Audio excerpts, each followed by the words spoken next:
You know, they were talking about climate change yesterday, and now we're learning that scientists and researchers are looking at how to change the weather on purpose. That's right, lasers now could one day manipulate rain and lightning. CBS This Morning contributor Michio Kaku is a physics professor at City College of New York. Professor, nice to see you. Extraordinary seeing Al Gore and Bill Clinton there together with Charlie, wasn't it? That's right, yeah. Yeah, they did not get into this discussion, No. though. But it is fascinating.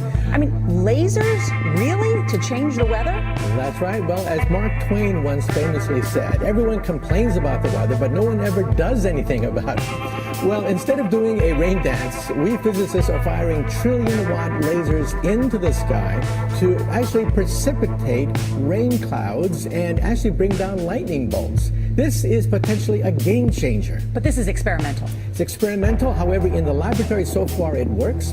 When you have water vapor and you have dust particles or ice crystals, you can precipitate rain. It condenses around the seeds. These seeds can also be created by laser beams. By firing trillion-watt lasers, you rip apart the electrons, creating what are called ions, and these ions act like seeds, like dust particles, bringing down rain and even lightning. Go ahead. Well, this fascinates me in part because, too, I remember reading the stories that China had used this during the Olympics, that the USSR had used this after Chernobyl to create rain clouds. I mean, did those really work then? We have some of these capabilities now? Inconclusive. Even in the 60s, the CIA used this to bring down monsoons during the Vietnam War, to watch out the Viet Cong. Governments have been playing with this thing. Alleged to. Alleged to, right. Yeah. Now, we realize that for decades now, these governments have been alleged to have experimented with weather control, but nothing conclusive. This time we're bringing in the laws of physics rather than simply waving our hands and uttering mumbo jumbo. We're actually using trillion-watt lasers now. And in the laboratory, sure enough, they precipitate rain out of water vapor.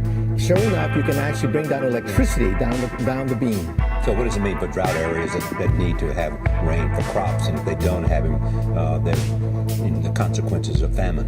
Well, the bad news is if it's a clear blue sky, it's not going to do anything at all, because it only takes water vapor that's already in the air and condenses it.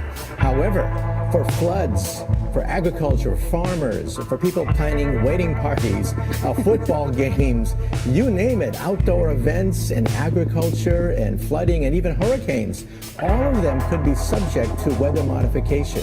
Incredibly interesting, Professor Michio Kaku. Thank you so much.